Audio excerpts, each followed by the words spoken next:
Hi, welcome back to my channel. ఈరోజు మనం అటుకులు ఇంకా మకానాతోని పాయసం చేసుకుందామా.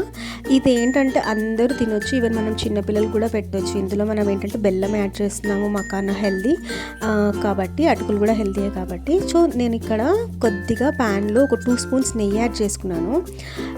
దాని తర్వాత డ్రై ఫ్రూట్స్ కూడా మనము ఇక్కడ ప్యాన్లో నెయ్యిలో కొద్దిగా రోస్ట్ చేసుకుందాం. మీకు ముందే మీరు పాలు ఒక 1/2 లీటర్ వరకు తీసుకోండి, అది మీరు కాగబెట్టుకొని కాస్త చల్లారాక మీరు దీంట్లో యాడ్ చేసుకోవడమే. ఇప్పుడు మనకు డ్రై ఫ్రూట్స్ కూడా కొద్దిగా రోస్ట్ అయ్యాక నేను మకానా అండ్ అటుకులు 2 ఇందులోనే యాడ్ చేసేస్తున్నాను.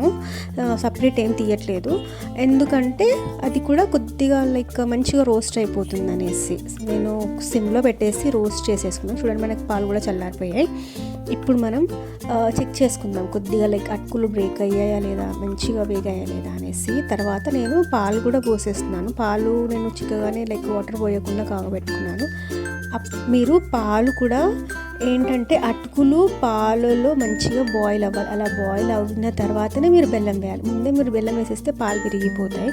సో ఫస్ట్ మీకు అటుకులంతా ఉడికాక, మకానా కూడా ఉడికాకనే మీరు బెల్లం వేసుకోండి లాస్ట్ స్టేజ్లో. అది కూడా మంచిగా బాయిల్ అయ్యే టైంకి నేను ఇక్కడ కొద్దిగా ఇలాచీ యాడ్ చేసుకున్నాను. నేను మీకు మెన్షన్ చేయలేదు, బట్ మీరు అది యాడ్ చేసుకోవచ్చు. ఇలాచీ పౌడర్ కానీ ఇలాచీ కానీ యాడ్ చేసుకోవచ్చు. చూడండి, అలా అటుకులు పాలు మీకు మంచి పొంగు రావాలి, అలా మంచిగా బాయిల్ అవుతున్నట్టుగా ఉంటే ఇది మీరు ఏంటంటే చిన్నపిల్లలకి పెట్టవచ్చు, పెద్దవాళ్ళు తినొచ్చు, అందరూ తినొచ్చు అండి. ఈ పాయసం చాలా అంటే చాలా టేస్టీగా ఉంటుంది. ఇందులో షుగర్ కన్నా బెల్లం యాడ్ చేసుకోండి, హెల్తీగా ఉంటుంది, ప్లస్ టేస్టీగా కూడా ఉంటుంది.